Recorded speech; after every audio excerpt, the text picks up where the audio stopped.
Oui, à 5h09 sur Sud Radio, c'est l'heure de notre rendez-vous des experts de chez Métro. Métro, le premier fournisseur en France des restaurateurs indépendants. Hier, on parlait de la courge. Ce matin, c'est un tout autre produit que l'on va déguster cette fois-ci avec modération. Vous l'aurez compris, on va parler d'alcool à l'heure où certains se lèvent et boivent plutôt du café. Et c'est un tout nouvel expert que l'on accueille. Bonjour Raphaël Marie. Bonjour Benjamin, bonjour à tous. Responsable de secteur chez Métro. Merci d'être avec nous ce matin. Alors cet alcool dont on va parler, c'est le gin. Vous avez décidé de parler du gin parce que c'est un alcool qui est de plus en plus tendance, c'est ça ?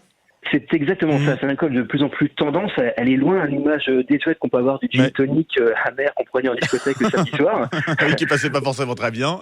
Exactement, c'est vraiment un alcool à la mode qui est utilisé dans plein de types de cocktails. Il y a toute une variante de gin, gin très simple, gin très aromatisé. Donc c'est pour ça que j'ai choisi d'en discuter. Alors expliquez-nous, ça nous vient d'où le gin ? À quoi doit-on cette eau de vie ? Quand on entend gin, on a plutôt tendance à penser Angleterre finalement.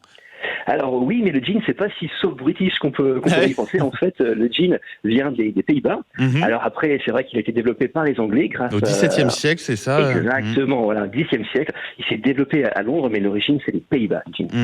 Et d'ailleurs, je lisais en préparant cette interview que c'est Guillaume III d'Orange qui a notamment fait en sorte qu'en Angleterre, on produise particulièrement, qu'on développe le gin pour faire concurrence au cognac français. C'est quand même assez marrant.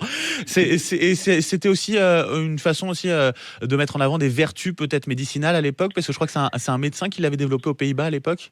Alors c'est ça, c'est exactement ça. C'est pas très glamour en fait. Le gin tonic à la base, c'est pas Tom Cruise qui l'a inventé dans le gin cocktail. En fait, c'est un remède contre le paludisme. D'accord. On mettait de l'eau tonique avec de la quinine à l'intérieur, et en fait, on rajoutait du gin tout simplement pour cacher le goût, parce que la quinine c'était imbuvable à la base. Ouais, d'accord, c'était assez amer. Pas mal, sympa le mélange. Exactement. Alors on va parler un peu de technique. Comment on le produit ce gin, Raphaël ? Alors ce gin, donc ce produit en fait, comme beaucoup d'alcool, à la base c'est une fermentation de céréales, comme la plupart des spiritueux. Mais la phase la plus importante en fait, c'est l'aromatisation. L'aromatisation, il faut imaginer comme un artiste, un parfumeur dans son atelier, qui va mettre plein d'arômes différents dans cet alcool, donc de la cannelle, du concombre, de la vanille, et tout ça sur une baie de genièvre. D'accord, donc on peut avoir des arômes du coup marqués, très différents finalement, c'est ça ? Tout à fait, c'est ce qui fait le charme du gin, puisque d'un gin à l'autre, vous pouvez retrouver des saveurs très différentes. Comme je vous dis, le concombre, même le pamplemousse, ça fait très estival, et c'est ce qui rend ce spiritueux très intéressant. On a une grande gamme de gins très, très différents. C'est quoi votre coup de cœur, celui que vous préférez tout particulièrement ? Vous avez peut-être sans doute une préférence. Bien sûr. Alors mon coup de cœur, il n'est peut-être pas très objectif. J'ai parlé d'un gin normand, car je viens de Normandie. Mon gin coup de cœur, un peu chauvin, vous avez raison. Un peu chauvin.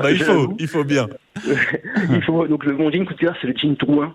C'est un gin qui est produit dans le Calvados. Et j'adore ce gin, puisqu'en fait, l'anecdote, c'est qu'en fait, il est vieilli dans les fûts de Calvados pendant 6 mois avant d'être commercialisé.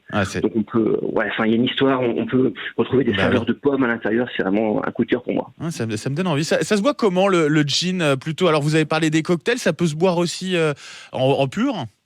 Alors le gin peut se boire pur, c'est pas forcément un réflexe, on l'utilise plutôt en cocktail, donc on peut penser forcément au gin tonic, au dry martini que prenait James Bond. Mais certains gins peuvent se boire purs, car ils sont tellement aromatisés en fait, donc qu'au niveau du palais ils sont pas agressifs. Donc avec le concombre notamment, avec le pamplemousse comme vous le disiez. Bon, il y a un incontournable quand on parle de gin, on peut pas faire l'impasse sur le ginto, le gin tonic. C'est quoi le secret pour réaliser un bon gin tonic, Raphaël ? Alors pour faire un bon gin tonic, c'est pas forcément en achetant le gin le plus cher que vous ferez le meilleur gin tonic. D'accord. Le gin tonic, c'est vraiment un ensemble. C'est d'abord bien choisir son verre, un verre ballon. Mettre beaucoup de glaçons à l'intérieur, puisque le réflexe, souvent on se dit si je mets des glaçons dedans, il va y avoir goût d'eau. Et non, pas du tout. Beaucoup de glaçons et choisir bien son tonic. Un tonic fine bulle, pas trop sucré, pas trop amer, et c'est un ensemble qui va faire un bel équilibre et un bon gin tonic. Bon, c'est parfait. Est-ce qu'il y a des variantes ? Est-ce que vous avez peut-être des idées pour améliorer finalement, des idées un peu plus originales que ce gin tonic de base ? Bien sûr. Alors moi, je conseille de mettre des quartiers en fait de fruits, donc à sa convenance à l'intérieur. Par exemple, du concombre, ça se marie bien. On peut mettre du pamplemousse, ou alors de l'orange. Alors pas tout mélanger, sinon ça fait une salade de fruits. C'est pas le but. Mais voilà, on choisit un des ingrédients et c'est visuel. C'est estival. C'est coloré. c'est coloré, ça fait 5 fruits et légumes par jour, avec modération. Avec modération, bien sûr. Mais c'est parfait.